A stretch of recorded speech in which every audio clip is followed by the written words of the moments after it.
copyrighted program created by the Rio Grande Oil Company. Los Angeles Police calling all cars, attention all cars, broadcast 126. Regarding the body of a murdered woman found in a vacant house on Arlington Street. That's all. Rosenquist.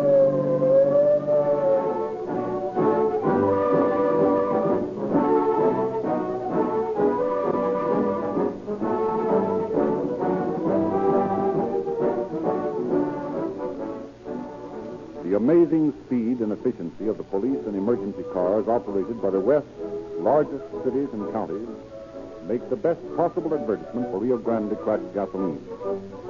Whenever you hear the shriek of a siren, when police cars whiz past you with motors racing at top speed, you can't help but think, there goes Rio Grande cracked gasoline. For it is absolutely true that more police and emergency cars are powered with Rio Grande cracked wherever it is sold than any other gasoline.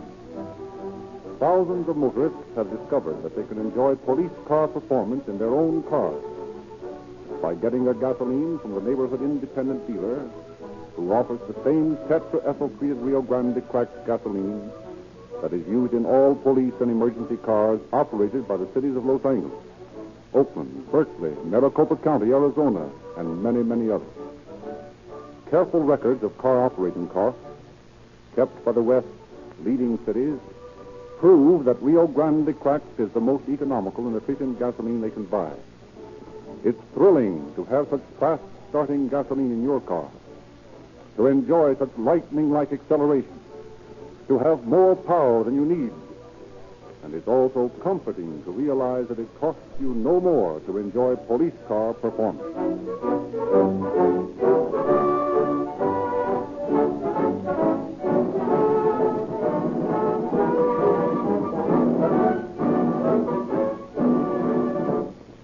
Davis of the Los Angeles Police Department is unable to be here this evening, but he has sent us the following message. Well, Chief Davis has just come in the studio. Chief Davis, you're right on cue. You want to read from my copy? Good evening, friends. Fingerprints have so long been associated with police and criminals that the average citizen feels that he would be disgraced if he were confined in jail, were his fingerprints to be taken and filed as a matter of record. This is a false attitude, and civic organizations all over the country are working to break it down. If every citizen in the country were to be fingerprinted, the work of the police would be much easier. I do not say this to infer that in the eyes of the police, every citizen is a potential criminal. Far from it. But universal fingerprinting has its serviceable aspects in many walks of life. It serves as a positive identification. It avoids many unfortunate mistakes. It is unimpeachable proof of identity. In the case you're about to hear, our work would have been much simpler in solving a baffling murder. If the victim had been fingerprinted, we would have had the murderer before he had a chance to get away. Fingerprinting does not imply a criminal stigma. It is a protection for every citizen.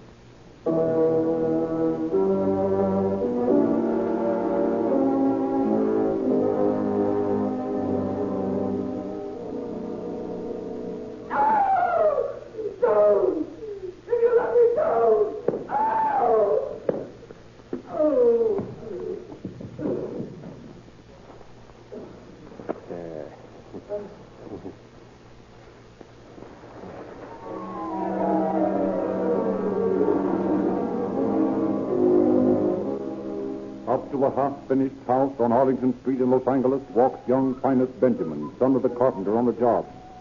His father has sent him to match some hardware on the second floor. Whistling merrily to himself, Finus picks his way among the lumber strewn around the first floor, ascends to the pitch-smelling new staircase, his footsteps echoing through the empty building. He gains the second floor landing. Stop.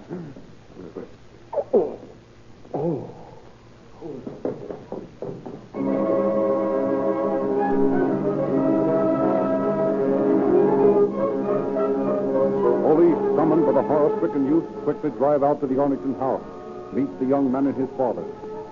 Slowly mount the empty, unpainted stairs. Stop, thickened at the top.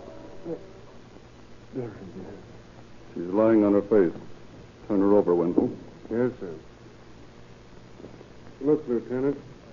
The legs are burned, and there's burned paper all around her. Tried to cover up the murder, I guess. Here you are, sir. Impossible to make out those features. Flashed beyond recognition. What's this, sir? What's that? Neck of a beer bottle. Cap's still on it.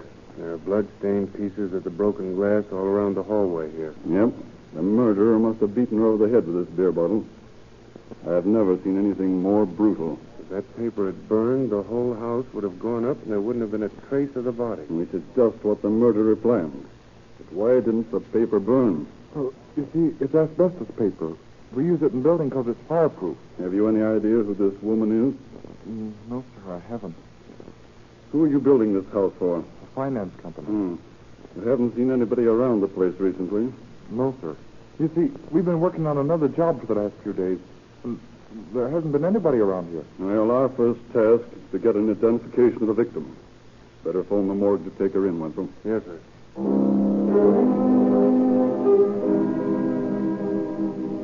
While Los Angeles newspapers scream the horrible details of the crime to a breakfasting populace, the detectives assigned to the case listen to the findings of autopsy surgeon George W. Camel.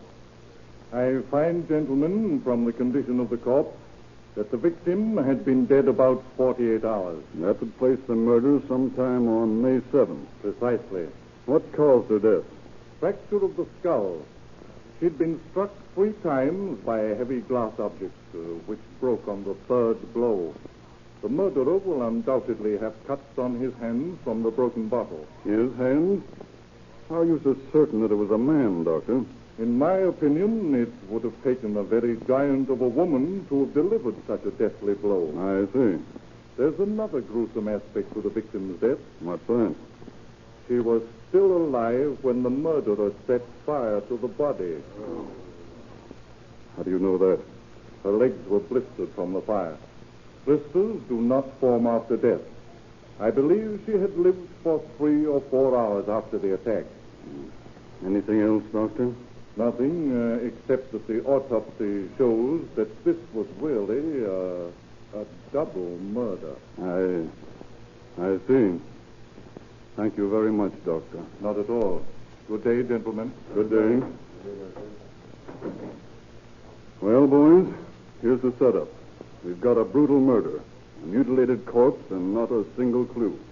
No fingerprints on the murder weapon. No laundry or cleaning marks on the clothes, excepting a Marshall Fields label in the coat. Before we can get very far with catching the murderer, we've got to identify the victim. Any suggestions? Well, the papers are playing the story for all it'll take. You better have them print a full description of the woman as well as pictures of her clothes. As for reports on missing persons and all that. That's a good idea, Jarvis.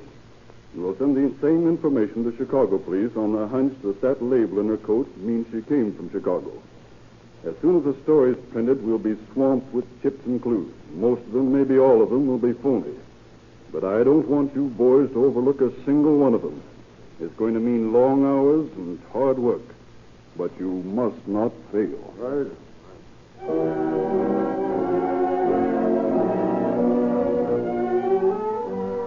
Lieutenant Klein's guess was right. As soon as the description of the mystery corpse and its clothes is published, hundreds of letters, phone calls, and relatives of missing women pour into the Detective Bureau. Scores of positive identifications are made, and then run down to end in blind alley.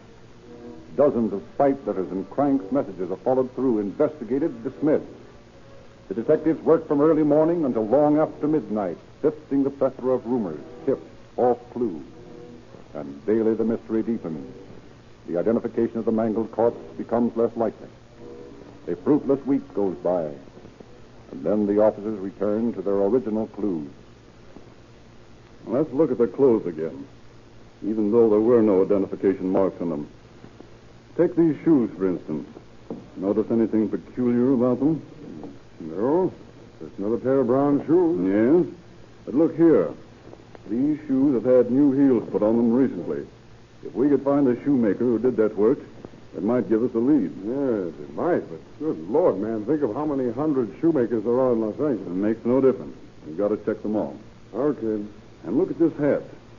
It's unusual enough so that it ought to be recognized by the person who sold it. Yeah, but the picture of the hat's already been run in all the papers. Yes, but pictures don't show color. And look at the color of this hat. Bright blue with cream-colored feathers on either side. You'd never forget selling that hat, would you, Charlie? Me?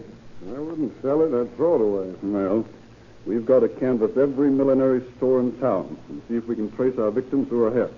You take as many men as you need for the cobblers, and I'll work the milliners. Okay, Herman. Best of luck. I'll need it, and so will you.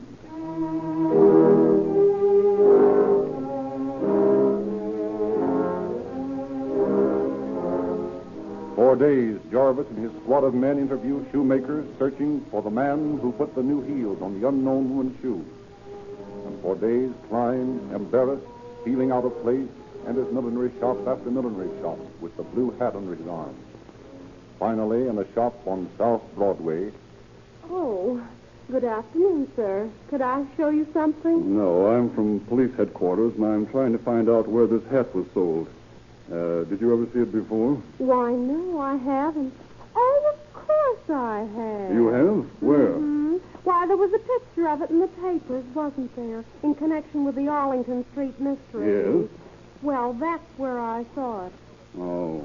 Tell me, officer, who do you think killed that poor woman? I haven't any idea. I'm trying to find out who that poor woman was first. Well, now, I've been following that case pretty close. And I said to my girlfriend last night, I said, Stella, Listen, you are know... you sure you never saw this hat before? Why, yes. Okay, thanks. Of course, I only been working here a week. Well, why didn't you say so in the first place? It's one of the girls has been here longer than a month. Well, now, there's Miss Baldwin over there. She's been here all a long time, maybe 6 months or a year. Call her over, will you? All righty. Oh, Miss Baldwin, dearie, will you come here a minute? Now, as I was saying, I said to Stella, why, you're not even listening. Aren't you interested in what I said to Stella? No. Oh. Yes, Marjorie, what do you want? I have a customer over here, Well, this man, he wants some information. He's a policeman. Oh, yes, sir. What can I I'm do for you? investigating the Arlington Street murder. I'm trying to find where this hat was sold. Did you ever see it before? Why, yes, I sold that hat. Now, You did? Who did you sell it to? Oh, let me think. Mrs. What was a Miss? For heaven's sakes, try to remember. Mrs. Who? Let me think. Mrs. Dillon. Yes, that was her name, Mrs. Dillon. She came in with her husband. I remember quite plainly now. Somehow we got talking about Chicago. About I used to live there, Chicago. you know, and after I Yes, had that she checks. told me she gave me What did this Mrs. Dillon look like? Well, she was about the size of Marjorie here. I remember she wore a coat with a plaid collar. Coat and she had a... with plaid collar. Yes, that's right. What did her husband look like? Well, I didn't like him very well. He didn't want to pay $15 for this hat. Well, anybody can see it's worth all of that. So I imagine he was about 38 or 40 years old, medium height, and he had big brown eyes, and his hair was a little thin on top. He limped, too, but Brown I didn't think eyes, limp, hair thin. She didn't have a charge account, I suppose. Well, no, she didn't, but then she... Too bad. We certainly need an address to work on. Wait a minute. She didn't have a charge account, but she did wear this hat out of the store, and she had her old one sent to her home. Now, Say, this is too good to be true. Can you find that address you sent the old hat to? Now, try. There's just a chance I might have it here in my sales book. Let me see. That was about 4 weeks ago. But I remember it was some address on Hope Street. Of course, it was so long ago, I doubt if I... Why, yes, here it is. Mrs. C. Dillon, 940 North Hope Street. Now, it's Oh, my dear girl, this is the first real lead we've got. I feel so good I could kiss you. Well, really, I'm afraid you're going There's one more thing I'd like you to do for me. What's that? Come down to the morgue with me and identify the body. The morgue.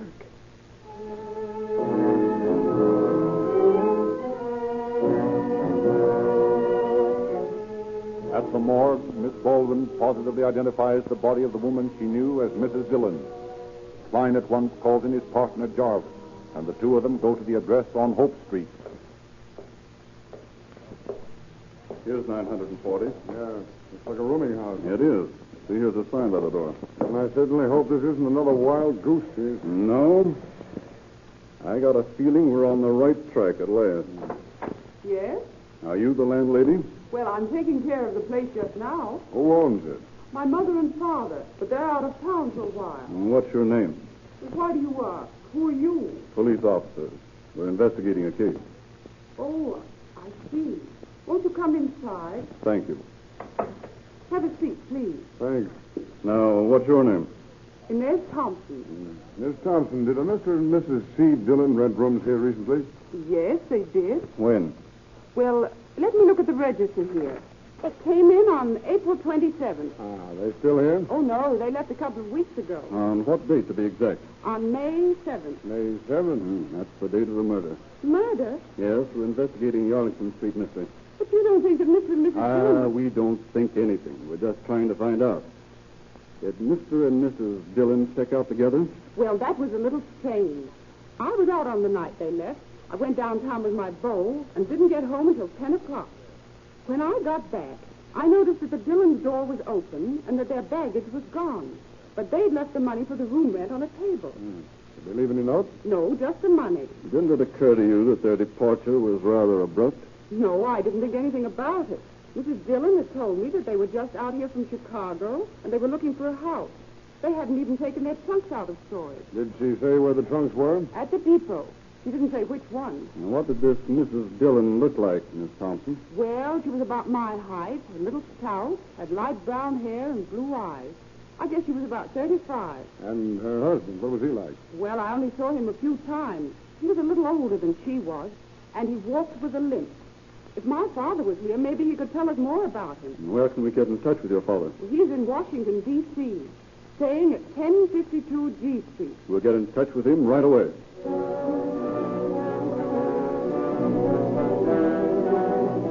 While Los Angeles papers carry the news of the identification, Washington police, at the request of Lieutenant Klein, are questioning Mr. and Mrs. Thompson regarding the Dillons. Next day, from the capital, comes the report. Well, Charlie, we didn't get much from the Thompsons. No? What did they say? Merely that Dillon had told them that he had lived in Chicago. Yeah, we already know that. What else? That he was once an intern. Yeah, it looks like we'll have to ask some more help from the public. All right. I'll have the papers carry a story requesting information about a man named Dillon from Chicago. Well, I hope the papers are more help than they were in the identification of the body. In the meantime, you cover the railway station for those trunks he was supposed to have checked.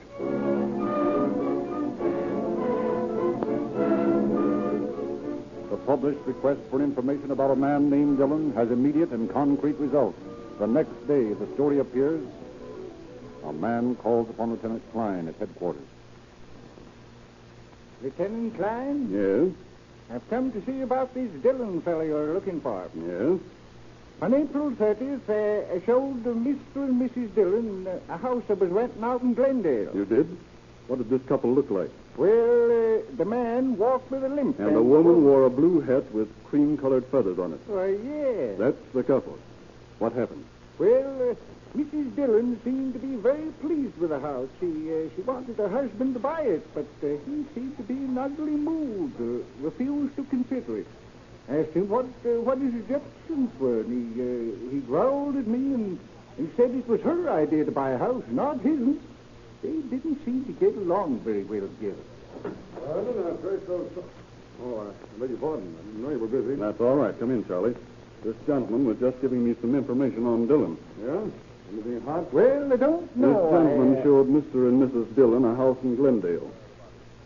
If they were in the market to buy a house, that would account for Mrs. Dillon being murdered in a half-finished house. You mean Dillon lured her there on the pretext of inspecting it as a possible buy? Exactly. Is there anything else you know about this couple? Did they give you an address or anything? No, as I said, Dillon wasn't interested, so I just figured it was no sale. I see.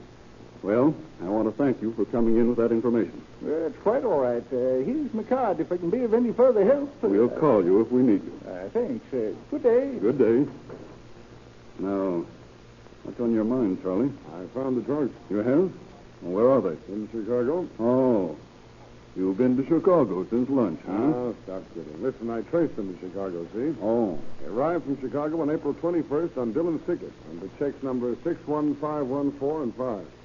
They weren't claimed until 6 o'clock on May 7th. May 7th again. No doubt that was the date he killed her. Yeah. Well, at 6 o'clock on May 7th, the man who gave his name as J.W. Jones bought a ticket to Chicago and rechecked the trunk. One on his own ticket with check number 351487. The other on excess baggage check number 10193. They left on the 9:45 train that night via Sacramento, Ogden, and Omaha to Chicago. Good work, Charlie. Get that information off to the Chicago Police Department right away.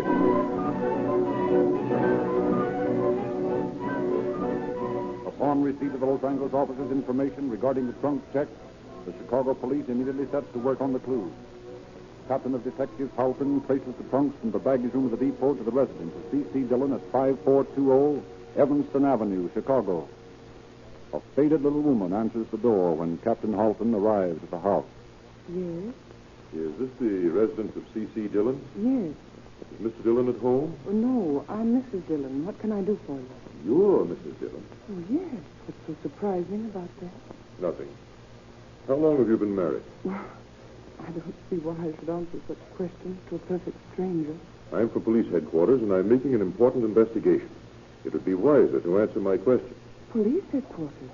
Well, what's the matter? Nothing to get excited about. I just want to ask you some questions. May I come in? Well, all right.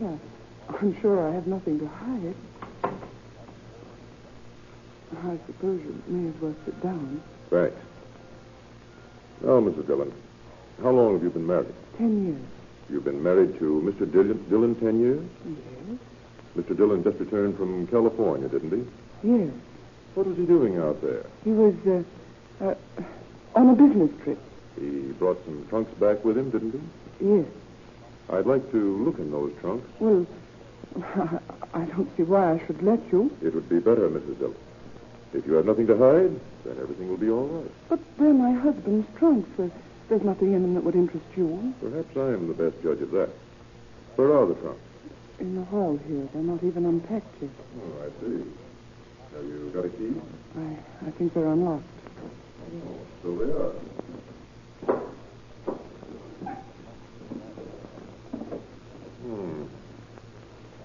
Couple of suits, shirts. Oh, Mrs. Dillon. Yes? Did Mr. Dillon go to Los Angeles alone? Why, yes. Then how do you explain that the lower part of this trunk is filled with women's clothes? They're mine. I was going to join him out there. These shoes yours? Why, yes. Mind trying them on? Oh, there's no use pretending. Those shoes aren't mine. They're 2 sizes too big. That's what I thought. Whose shoes are they? They belong to a servant girl named Minnie Quinn. My husband left me for her. He took her to California with him. What happened to her? He came back alone, didn't he? Yes. He said he couldn't go through with it. He gave us some money and got her a job in Los Angeles. Then he came back to me and the children. He was sorry. He apologized and I forgave him. But I'm so ashamed. Where is your husband now, Mrs. Dillon? He's out looking for a job. I don't know when he'll be home. I think I'll wait for him, if you don't mind. Of course, if you want to, but what is it you want to see him about? I want to ask him some questions about a half-finished house and a broken beer bottle and Minnie Quinn. But I don't understand. You will in time, Mrs. Dillon. Now, please don't let me upset your household. I'll just sit in here and read the paper. You just forget about me. Well, all right. I was just going to the store when you came in. I think I'll get my marketing done. All right. If I'm not back by 4 o'clock, will you give the baby her bottle? It's on the stove, and she's in the back bedroom. I certainly will, Mrs. Dillon. Frightened, bewildered, Mrs. Dillon rushes out of the house, down to the corner, not to a market, but to a saloon. Bursting through the swinging door, she finds her husband standing at the bar. Carl! What the devil's the idea of following me down here? Can't I have a minute to myself? Listen, Carl, I have to talk to you. Can't you wait till I get home? No, this won't wait. I have to talk to you privately. All right. Come on in the back room. Sit down. Now, what's all the hysterics about? Listen, Carl. There's a detective up at the house. What? Yes. He asked about your trunks, made me show them to him. Are you fool? I couldn't help it. Oh, Carl, what have you done? What have I done? He's waiting up there for you to come. He says he wants to talk to you. What's he want to talk to me about? He said he wanted to talk to you about a half-finished house. A broken beer bottle and Minnie Quinn. Minnie Quinn. He knows about Minnie Quinn. Yes. In a half-finished house. And a broken beer bottle. Yes, Carl. Oh, what's it all mean? What's he talking about? It means I got to get out of here. I got to make myself scarce. You better go up and talk to the man, Carl. Hey, not me. Not on your life. I'm going away. Where? I don't know. Somewhere, any place. I don't want to see any detective. I ain't got nothing to say to the police. I'm going to stay away from them. Carl! Carl, come back! Come back! Come back!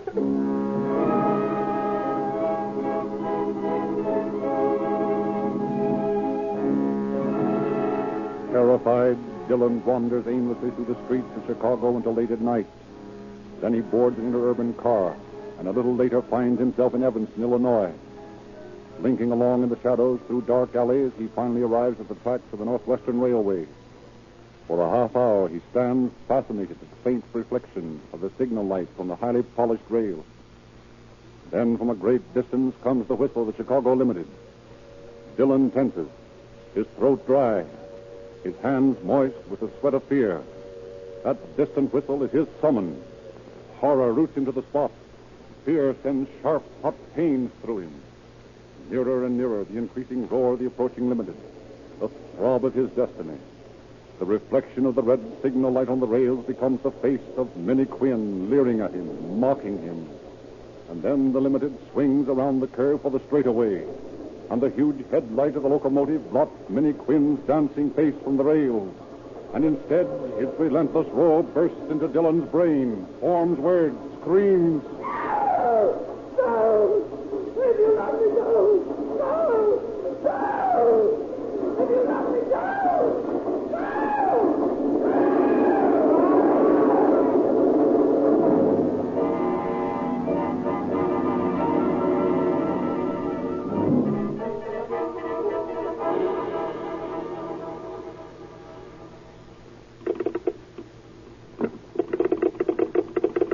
Lieutenant Herman Klein, Police Department, Los Angeles. Man named Dillon killed by train near Evanston, Illinois, 6 a.m. today. Stop. Apparently suicide. Stop. Answers description, Dillon. Wanted in your city for murder. John J. Halpin, Captain of Detectives, Chicago Police Department.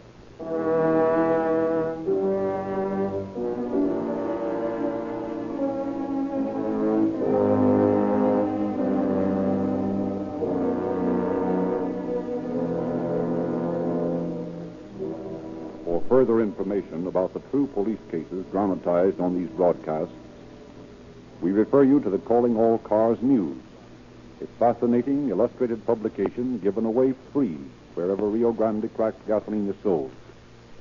It's full of true detective stories, latest movie and radio news. And of a special interest to boys and girls, it tells how to get a complete junior detective or G-man outfit absolutely free of charge. 15 free gifts for every boy and girl who joins the Rio Grande Junior Police Department. Ask your Rio Grande dealer. Ask him, too, what motor oil he can absolutely guarantee to lubricate perfectly all the time. You will be driving soon in desert heat at high speeds, and that's when most motor oil fails. That's why your Rio Grande dealer so enthusiastically recommends Sinclair motor oil. At last he can offer his customers an internationally famous canned motor oil as low as 25 cents and 30 cents a quart. An oil that is absolutely pure because all useless wax and jelly-like filler are removed. It is this waste material in ordinary motor oil that makes it break down at high speed and in hot weather. Sinclair motor oils are guaranteed to give perfect lubrication. And every Rio Grande dealer knows how to scientifically determine the correct oil and lubricant for every moving part of your car. You can't go wrong if you use Sinclair motor oil. And the same gasoline so many police prefer Rio Grande Cracked.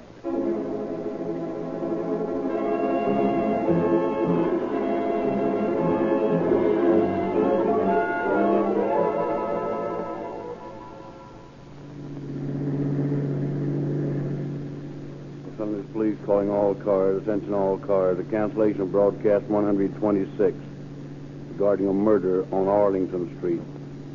The victim identified and suspect has committed suicide. That's all. Rosenquist.